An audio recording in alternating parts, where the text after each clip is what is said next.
देखते देखते गणपति के विसर्जन का दिन आ गया।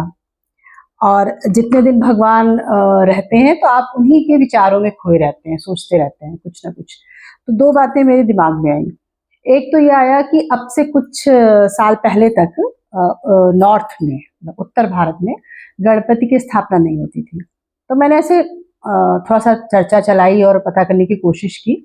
तो वही कथा पता चली कि नॉर्थ में तो गणेश जी, जो उनके माता पिता ने बंटवारा किया था, तो उत्तर भारत गणेश जी के पास आया कि इसकी रक्षा देखभाल की जिम्मेदारी तुम्हारी है। और साउथ आया कार्तिकेय जी के पास, जिनको साउथ में मुरुगन भी कहते हैं, बड़े वहाँ के पॉपुलर देवता हैं।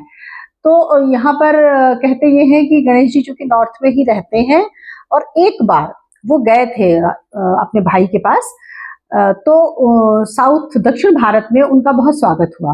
और दक्षिण भारत का द्वार महाराष्ट्र को आप कह सकते हो। तो वहीं से तोरण पताकाएं और उनकी प्रतिमाएं, फोटो तो होंगी नहीं उस जमाने में, वो लगाई गई, सजाई गई, उनका स्वागत खूब धूमधाम से किया गया। तो और वो वहां रहे 10 दिन 15 दिन, उसके बाद उनको विदा किया गया। तो दक्षिण भारत से वो विदा होते हैं, क्योंकि उत्तर भारत उनका घर ही है, तो वो यहाँ से विदा होके कहाँ जाएंगे, अपने घर से तो कोई विदा होता नहीं है। लेकिन अब परंपरा चल पड़ी है।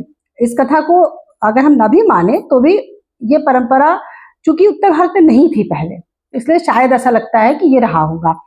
एक चीज, अब जो लोग विसर्जन करते हैं, स्थापित करते हैं, उनके संतुष्टि के लिए मैं बताऊं कि आप, भगवान तो भावना के होते हैं, तो उनकी संतुष्टि के लिए ये कथा भी मिलती है कहीं कहीं पर कि जब गणेश जी महाभारत लिख रहे थे, मतलब बोल रहे थे व्यास जी और वो लिख रहे थे, तो लिखते लिखते ना बहुत थक गए, बहुत थक गए। और कहते भी है ना कि बहुत कैलोरीज उसमें भी बर्न होती है पढ़ने लिखने में भी। तो वो उनका शरीर बहुत गर्म हो गया। तो व्यास जी ने उनको छुट्टी दी और कहा कि जाओ तुम स्नान कराओ सरोवर में।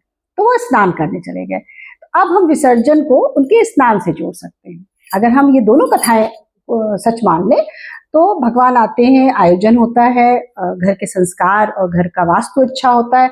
इन सब के बाद जब वो जाते हैं तो वो स्नान पानी में उनको विसर्जित किया करने का चलन है, यानी कि वो स्नान करने चले गए। ये सोच के उत्तर भारत वाले भी चाहें तो इस परंपरा को जारी रख सकते हैं।